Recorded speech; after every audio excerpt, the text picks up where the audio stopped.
collapsed. I blacked out in the restaurant. 13 stitches and everything. The doctor said, we don't know what you have, so you better change careers. Vanessa Musi is a world-renowned Mexican pastry chef who has spent over 3 decades mastering the culinary craft across global capitals like Paris, Vienna, and Mexico City. My father's cousin was married to the best chef in Mexico, and I opened the doors of the restaurant and I'm like, oh my God, I've got to be a chef.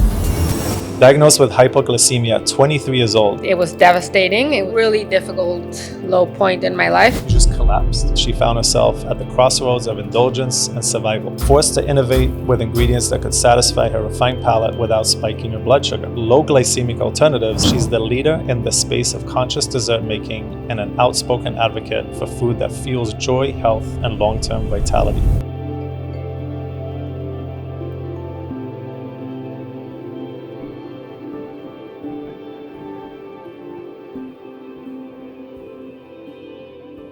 Welcome, Vanessa. Wow, I love the words. It all resonates so well. It's incredibly fun to finally have you here and meet in person and be able to have this conversation. It's been a long time in the making, so thank you. Well, I'm deeply honored, Yaniv.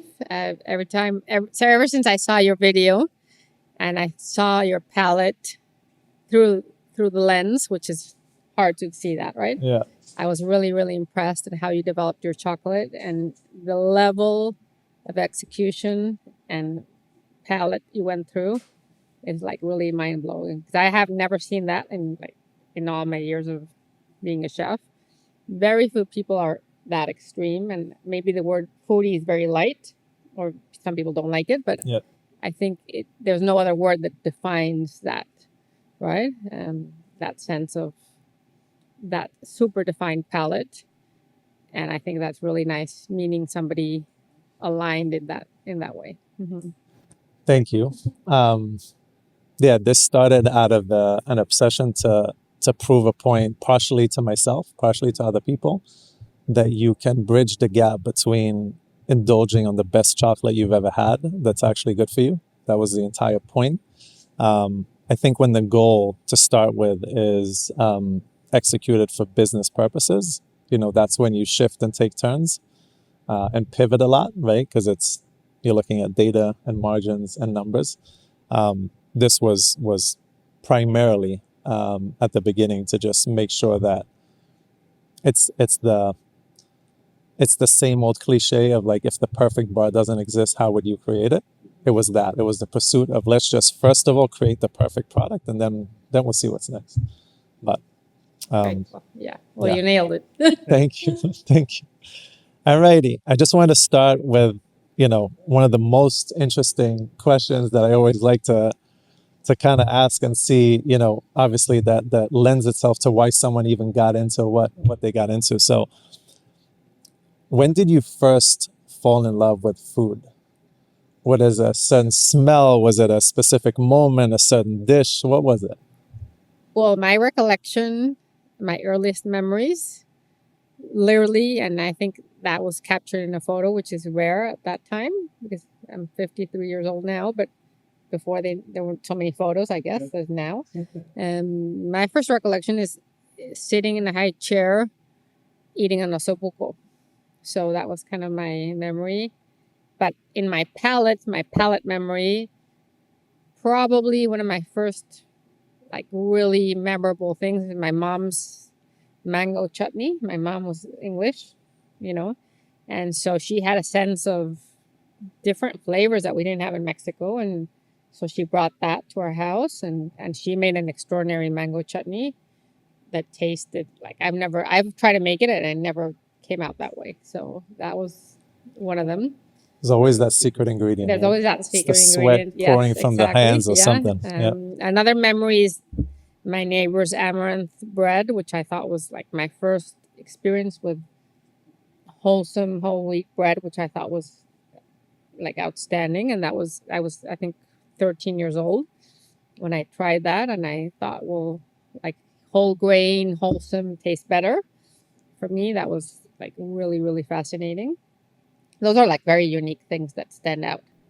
And when was the first moment that you knew that you wanted to pursue this as a career? Oh, that was a very clear moment. And I was 15 years old. I was in a town, in a little village outside of Mexico City called Valle de Bravo, which is a very foodie tour village. And we'd gone with my family. My father's cousin was married to the best chef in Mexico. In that time, there were women chefs starting to come in the industry, which was very rare and unique. And I opened the doors of the restaurant and I'm like, oh my God, I've got to be a chef. And so the lobby or the entrance of the restaurant was full of fermented foods and jams and preserves. And I told Monica Patiño, the chef, I said, I'm going to be a chef and I'm going to do an internship with you. And that's what I did. That's what happened? That's what happened. Incredible. Years later, but yeah. Incredible. Awesome. Thank you. You got diagnosed with hypoglycemia at 23 years old. Yeah. How did that feel as a young woman pursuing a career specifically as a pastry chef? Well, I mean, it was devastating. It was a really difficult low point in my life because I was 23. I had just changed careers. I'd studied to be a psychologist. And I finally found the career I liked and I loved. And there was everything I loved about it. And so it was like the first month of that culinary program. I blacked out in my internship in that restaurant. And so that diagnosis took time because nobody knew what I had. And like I split my head, 13 stitches and everything. And I mean, You just collapsed? I collapsed. I blacked out in the restaurant. They had these wooden, instead of these black foamy rugs, they had Wasn't coated on it. Yeah. these wooden crates where we stood as chefs. I don't know why we had that, but that's what we rested our legs on. And I split my head on that. Oh my God. I mean, it was a big thing. And so I woke up in the hospital, and after many tests, like the doctor said, we don't know what you have. I ended up going to an alternative doctor, who looks at your iris and says, so he asked me the right questions. What do you eat? How is your lifestyle? What do you do? What's your level of stress? Blah, blah, blah. And I said, well, I'm studying to be a chef. This is what I eat. I eat a lot of carbs. And he said, well, you have reactive hypoglycemia. Your body can't deal with so many carbs and this level of stress, so you better change careers. And I said, well, I just changed like a month ago, and this is what my passion is, and I'm going to do it. He said, well, consider it because it's going to be really hard on your body, and I don't think you're going to do it. So I said, and I walked out of that room saying, well, I'm going to do it, and I'm going to do it my way. So I'm going to create things that I can eat, that I can do, and it's going to be, so I pioneered healthy baking from that day on because I realized I couldn't eat flour or sugar or any of these refined processed things. So that was 1992. Like nobody knew what gluten-free was or sugar-free, or nobody knew like really what to cook or bake with. That was an alternative way or anything. So I literally had to do things from scratch and figure out a way to do it. Yeah. Wow. So. Wow. It's an uphill battle now. I can only imagine like Oh, yeah. 30 years ago. Yeah. Yeah. What did it feel like emotionally to realize that sugar, which is the very soul of desserts, had become dangerous for you? Well, I mean, I guess I was in shock, and I was, I was kind of living with a handicap. That's kind of the words the feeling of, I want it, but I can't have it. And I've had a sweet tooth since I was 7. I mean, and it's very, very noticeable. And yeah, I was like, when you can't have something, you kind of want it more. But I wasn't shocked, but I knew I would find a way. I came from a family of self-starters and people who did things outside of the box. Both of my parents were really, really creative, and they showed me that they could do anything, right? So. Do you remember like the first kind of aha moment that you had as soon as you dropped sugar? So you're like, okay, I can no longer consume refined sugars.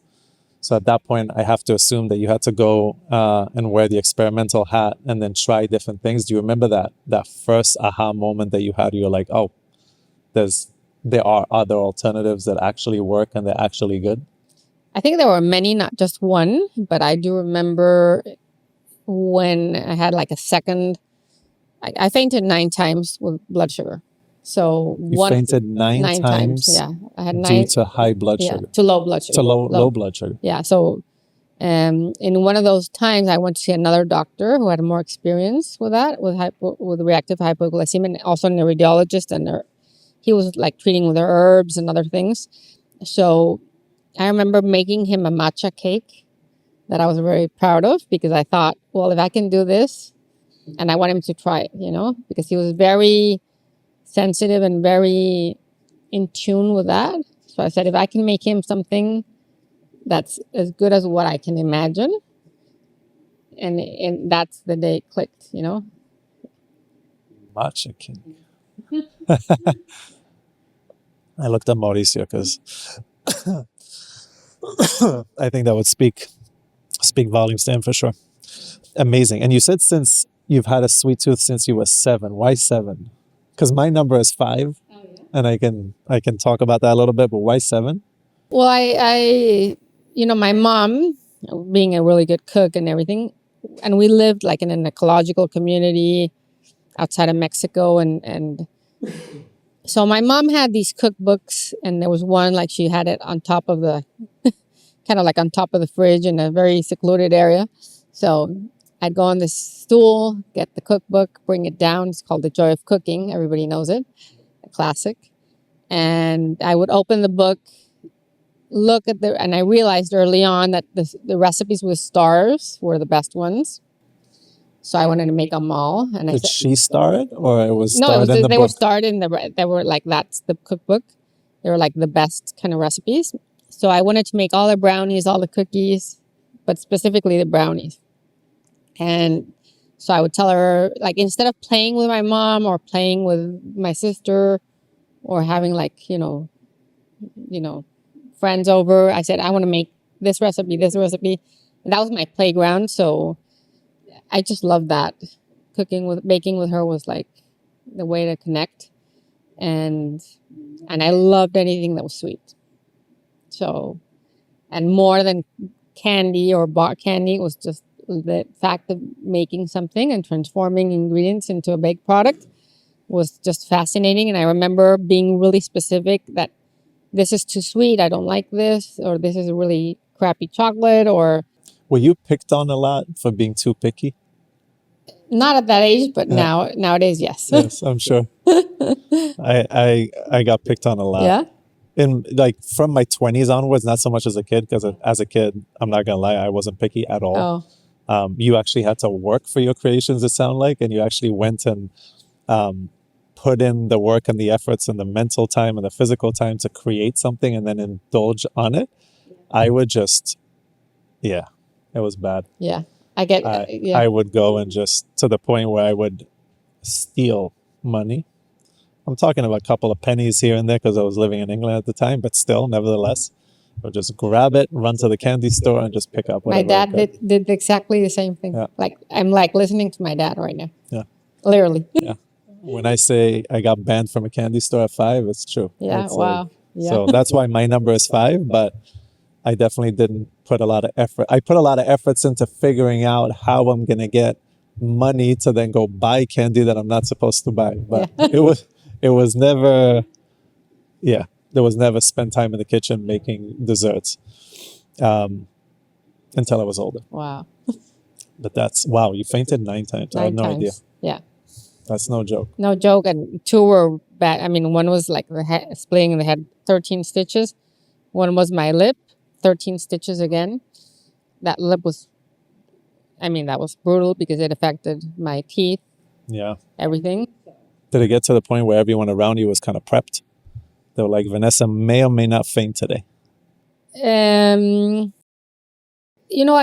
there were different times, different people, different scenarios, I had to tell people around me, like, this can happen.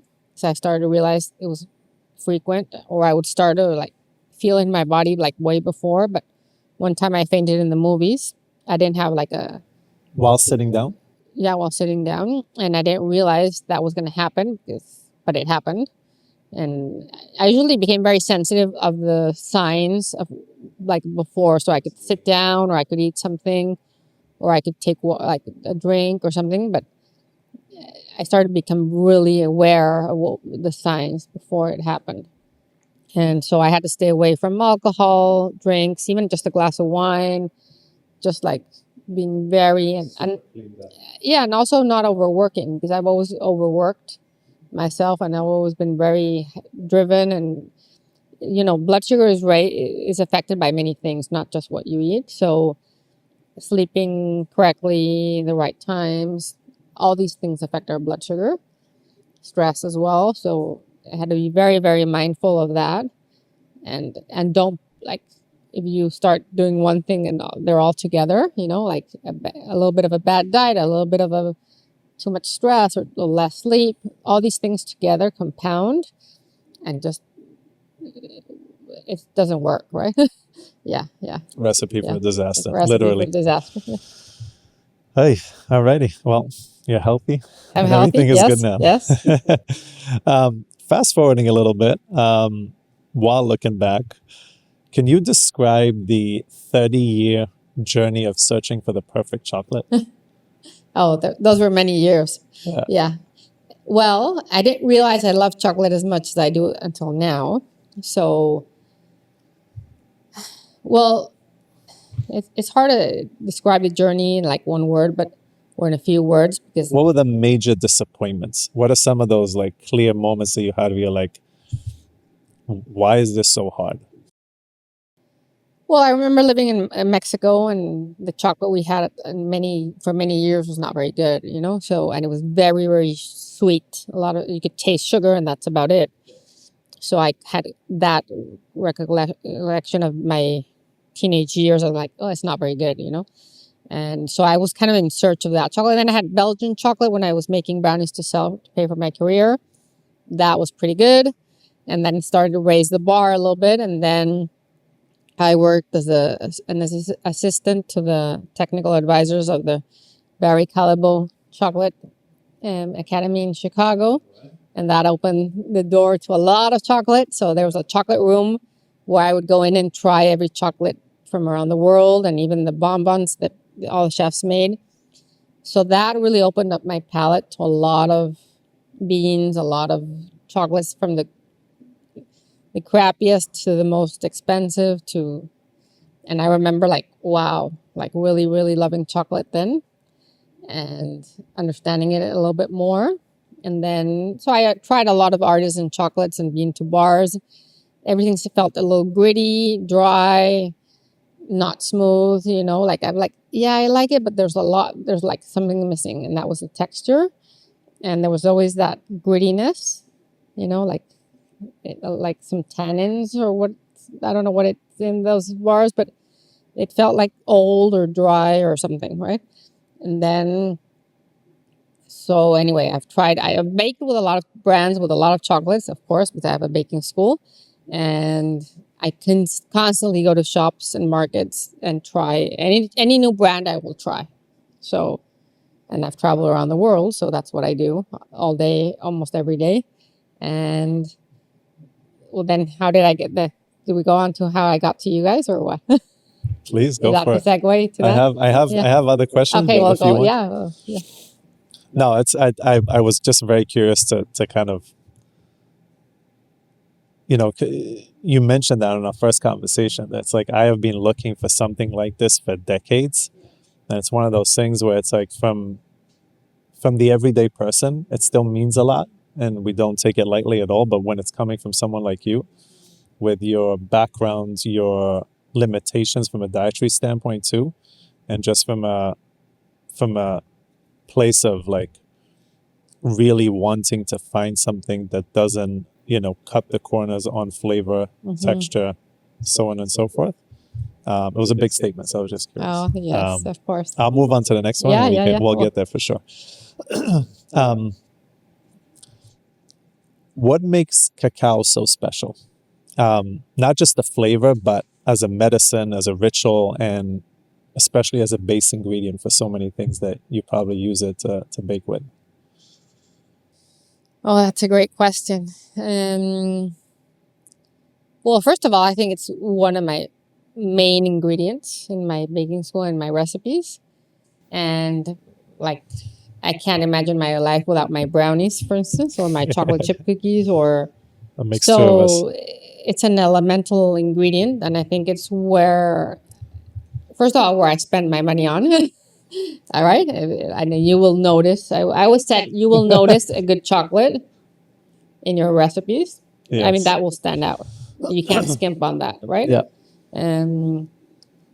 So for me, I mean, the flavor of a really good cacao,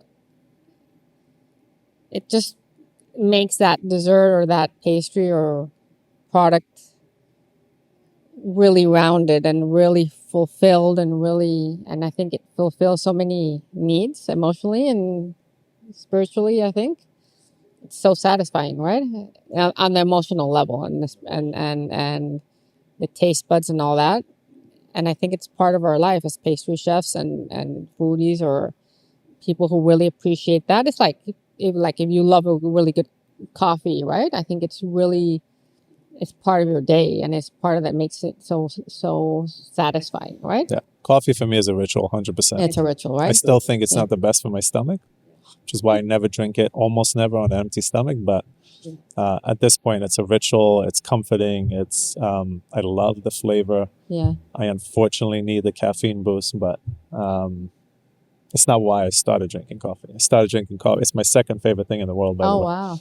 So that cake that I let you try, Yeah, and it's so that good. with my coffee is like, I don't really need anything else. People talk about breweries and wineries, and I'm like, I'm good. I'm good. Coffee and cake. Or coffee and So chocolate. that like you said, the word comforting Comforting, yeah. comforting is like I have to have a piece of chocolate every day and I have to have one of your tahini bars every day. It feels like home, right? I guess it's I can't imagine that life. I mean, I can eat. It's just it's important. Yeah. Can you think of anything that's more comforting than a good piece of chocolate? Just coffee. Yeah. Every What other- about coffee and chocolate? coffee and chocolate? Perfect marriage. Yeah. Cool. All right, so now I will ask you that question. Take us to the first moment you first tasted the conscious bar. What happened in your mind, taste buds, your body? Well, there has to be like a little bit of a story behind that because when I found you guys, I discovered you. I think that's important. And like you said, I was looking for something. I've always liked natural sweeteners. I've always liked nature. I've always liked whole grain. I've always liked fruits. For me, like I've never really liked like the sugar-free stuff really much, So that journey of me testing and looking for chocolate, and then somebody said, "Oh, you should try the Conscious Bar. They're gonna be making all these chocolate chips and blah blah blah." And so, anyway, we connected via email, and then I got your chocolates were sent, and I tried them all. And the moment I tried the tahini and the smooth dark chocolate, I was like screaming with excitement because it was. Were those the two you first tried? Well, I Those tried two them all. I tried them all. I can't remember which one, in what order I tried what. I don't remember that part, but I do remember tasting them over and over. I'm like, oh my God, tahini really, because I have a Lebanese background, a Middle Eastern background. So that was like perfect, right? Have you ever had tahini chocolate before? No. I've worked with tahini, but never in that blend of, it's like a really nice, rich milk chocolate without being milk, that flavor. And so that really hit a chord, I think. That was very, very wow. That was that wow moment. And I was like, this is it, And then I had been to your website, saw your video and how you tested the cacaos from around the world and how you came to that high standard of selecting these beans to create your chocolate. And I said, I can taste that, and how do they do it? It's fascinating. And the fact that you sweeten your chocolate with dates was just like Cherry on the It top. blew my mind, and still does. It's like that's something I never kind of imagined, right? I just think it's really it's another level. Yeah. Thank you. Yeah. I feel like It's hard to put these things in words, honestly. Yeah. How do you feel after eating this chocolate? Like what is your what? Because it looks like you're very connected to signals that your body is sending you whenever you eat anything, especially something sweet. Um, how do you feel? How does your body react when you have a good dose of the conscious bar? Satisfied, excited, energetic, which is good because most, like if you have a regular sugar, you feel down instead of up, right? So there's no sugar crash. There's no, there.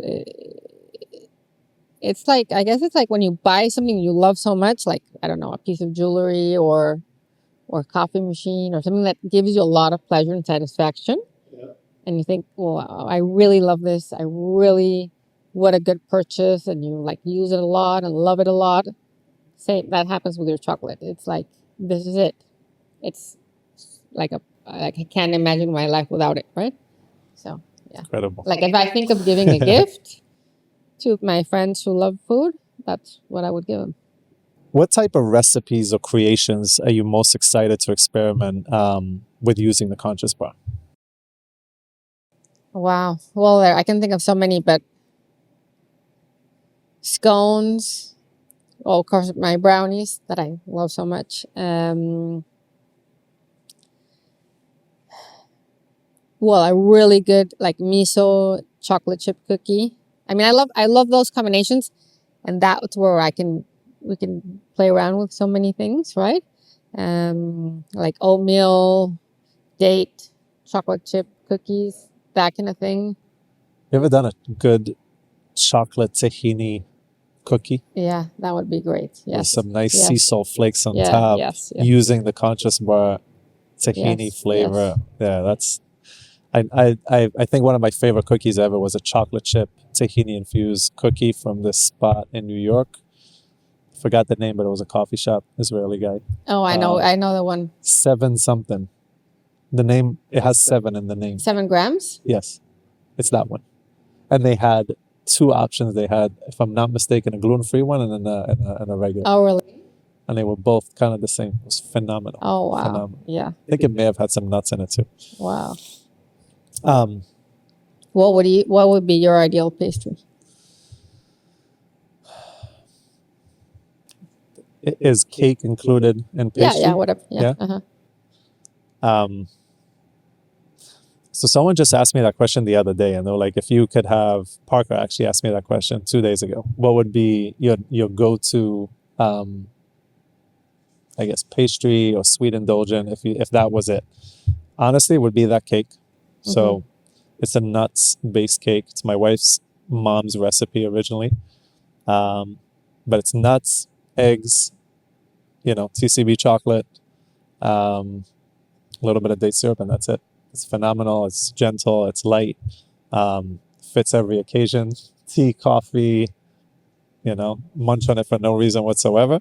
It's either that or my mom's biscotti.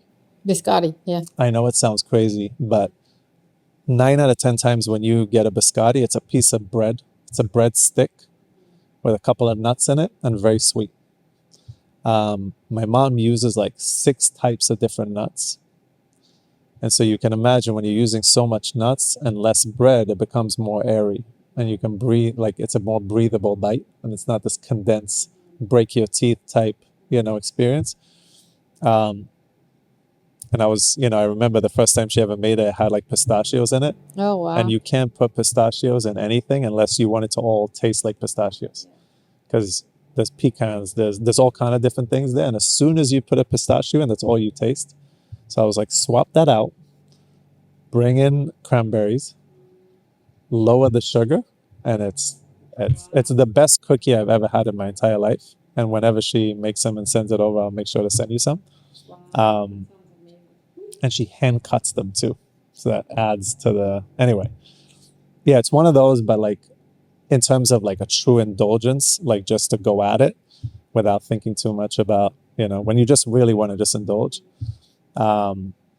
it's very hard to beat a really good croissant. Really good. I mean, crunchy from the outside, not too much sickening filling inside. It's airy, it's nice, it's crunchy, it's not too sweet.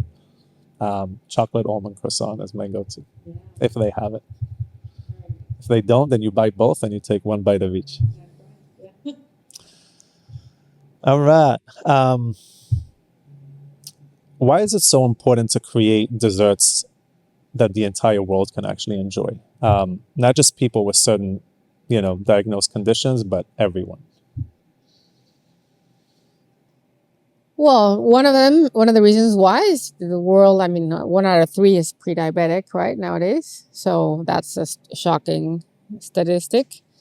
Another is that I think when you reach a certain age, you're more health conscious, right? I mean, after you're 40, 50, Absolutely. you're starting, even 30s, you're starting being more sensitive to health.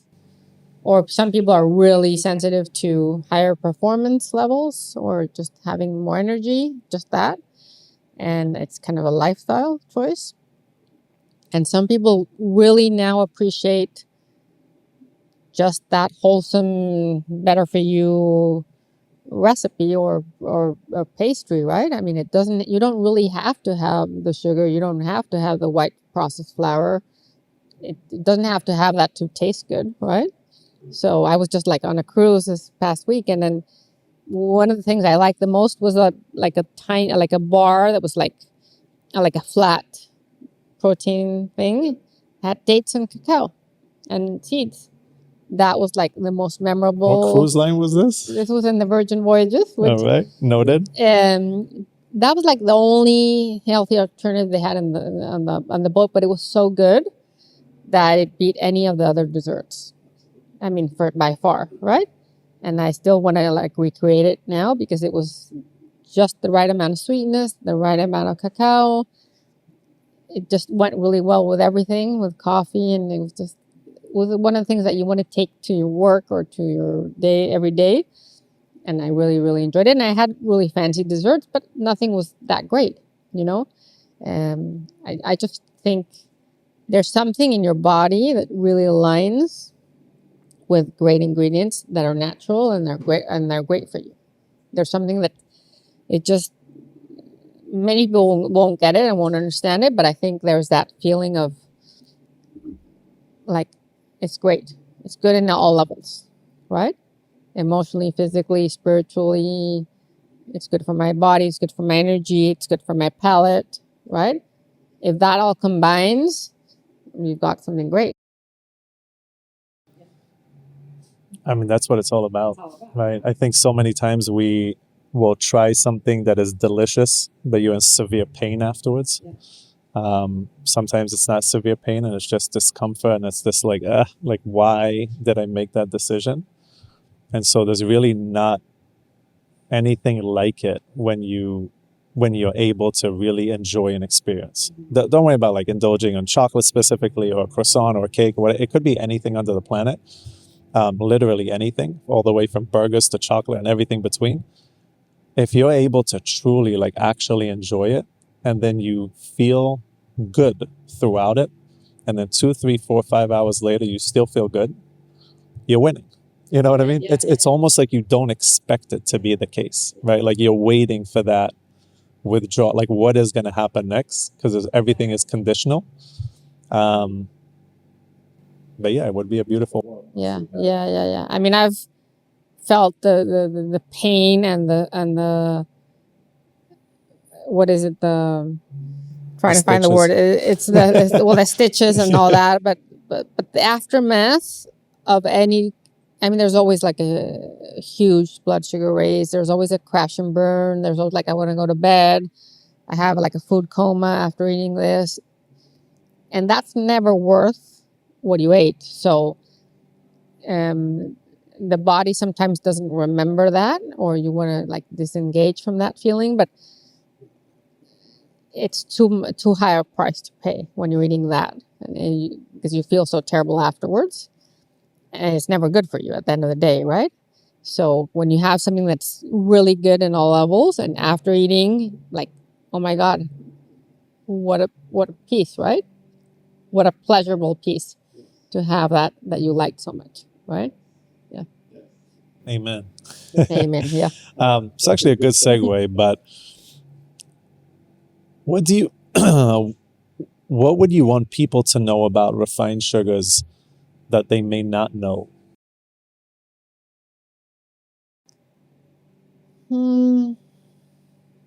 Well, first of all, you don't need to have them, right? There's so many better alternatives. Yeah. Second of all, the toll on your body is so big in all levels, right? Some people don't know like how much of an impact it has on your blood sugar, and then what does that does to your body.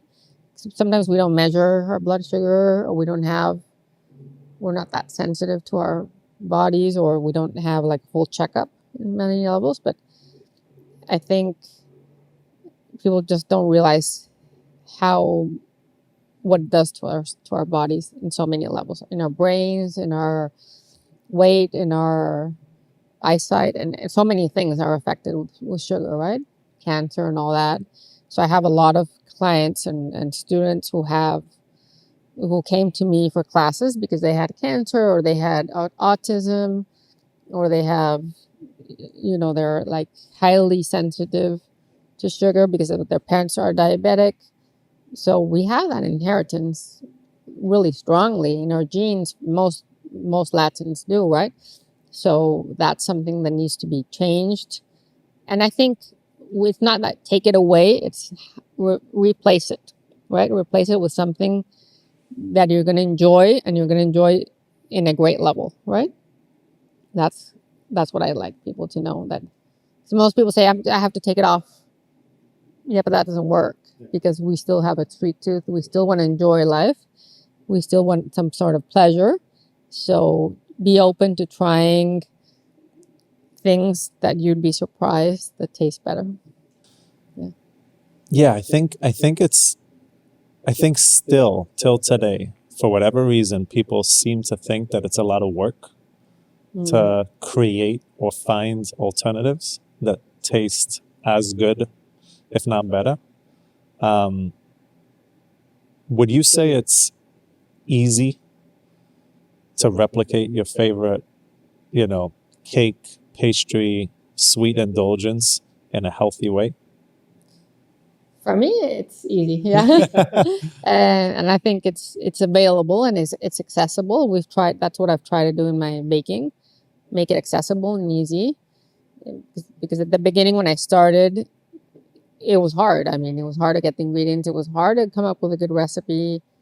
I mean, it was like, chopping a lot of things, right? It's like pioneering things. It's not, you're opening a path, right? So it is accessible. It's easy. I mean, it's available everywhere. It's just how you do it. And I would also say that people need to be open to alternative sweeteners that are natural. Most people gravitate toward like, oh, I'm going to do erythritol, or I'm going to do monk fruit. I'm going to do all these things that just don't taste good, Nope. No. Always So, falls flat. I don't want to say always. Yeah. Always, it's a blanket statement, and that's not fair. 90% of the times, minimum, it falls flat on the face, and you sacrifice on the experience for sure, and sometimes on the health profile too. Because monk fruit is actually not that bad for you at all, but sugar alcohols are terrible for you.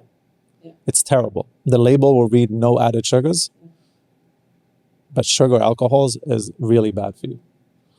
I'd say natural sweetness preferred, for sure. What advice would you give to young chefs, recipe developers, bakers, or any person who's just passionate about baking, who want to create food that actually heals you instead of harming you? Wow. Well, I see that every day, right? If they're going to be chefs and they're going to be working with these ingredients and creating these recipes, I always say this in my classes, and we have like thousands of students, and this happens. We have a certificate, a pastry certificate. to understand the fundamentals of ingredients, what role they play, how they work. Don't just skimp on that, because you really need to understand the depth of what an egg does, what the sweetener does, what the flour does, what the oats do, how they work. Why does this work versus that? Why do you use almond flour instead of oat flour? What's going to happen with that recipe, right? What is the end goal? What's going to happen with texture, with flavor, with structure? Like, if you're going to be a chef, you need to understand that, right? It's not, don't skimp on, don't cut corners, because if you cut corners, you're never going to have a really good understanding of creating a recipe. And I think nowadays, like, when it has to be really, really, it's like when you made your chocolate, you went through that process, right? What the texture was, the smoothness, you were searching for cacaos, you were searching for a balance of acidity, or you didn't want these notes, or you wanted these notes. Same with creating recipes. It's like, is it going to be too eggy? Is it going to be too sweet? Is it going to be too compact or too dense? So go through a lot of testing and really experience that. I would tell any chef to do a lot of recipe development, because, like, beneath my recipes, there's like a lot of testing, right? And we're saying testing both on the flavor profile, but also obviously on the health benefits, and just Exactly. making sure that it is nourishing your body versus the opposite. Yeah. And really seeking great ingredients, because that's one of the elements. Another element is technique. Another element is the love you put into baking. And I really think that also ties together to the end product, because you can work with great ingredients, but not your techniques unbalanced, right? Yeah. Vanessa, thank you. Thank you. Wow. Thank you for being here. Thank you for Yeah. gracing us with your presence and your time and Wow. insights. We could talk for hours. Yes, absolutely. So many people seem to be doing similar things that you do, but very few take the time to really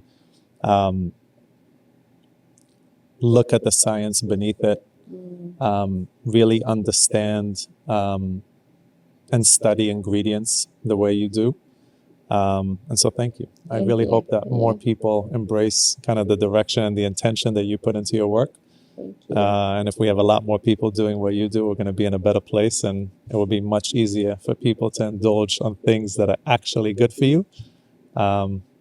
So yeah, I'm very much looking forward to thank also you. seeing what the future brings for I think- you and for both of us together. Yes, for sure. I think the world is ready for it.